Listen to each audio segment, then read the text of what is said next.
the issue about LPG, popularly known as cooking gas. As it is right now, the price of 12 kg of LPG cooking gas has skyrocketed, selling between 11,000 to 12,000. Now, from the report we are getting now, the suppliers are saying that the demand for cooking gas has reduced, and Nigerians has resorted to the use of kerosene and charcoal in the 21st century, where we're preaching about climate change and a transition from fossil fuel to renewable more cleaner energy and alternatives. What do you have to say concerning this? Again, I'm not surprised because over the weekend, I don't want to mention the filling station somewhere in First Gate in Festac there. I discovered that most of the persons who were coming to buy gas, they were using that camp, the smaller version. That is what, because it's so bad. It's so bad. They can no longer afford the 12 kg you're talking about. So that smaller units, that's what just come. And of course, when they get to, it's maybe after a day or two, it's over. They have to supplement, even with kerosene or charcoal. So again, we're talking about energy transition, sustainability, climate change, year 2030, and look at what we are doing now. So it shows that the government itself is not even serious when it comes to renewable energy, that this transition. But the average Nigerian has to survive. And in the process of surviving, we are destroying the environment. So I would say it is the government itself that is encouraging this destruction of our environment. And for me, as a sustainability advocate, I am bitter.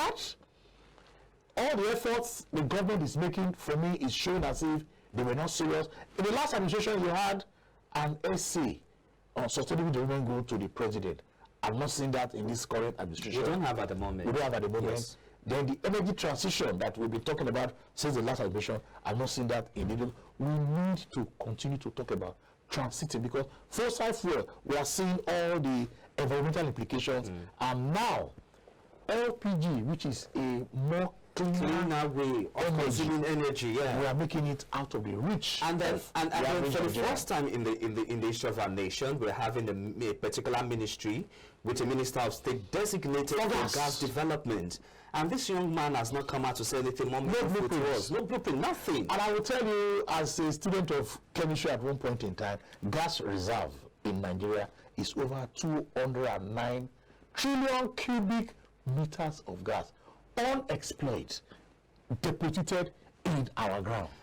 So the resources, they are there. We just need to access it. Yes, we need to really rethink governance in this country. On my way to work this morning, I saw something that made me ask myself this question: that why are we still at the stage of providing lip service to governance, where where our leaders only focus on government of myself and for my people and not for the general people?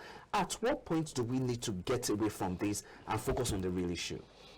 Well, I will not blame the leaders when it comes to this issue now. Me and you, the followers too.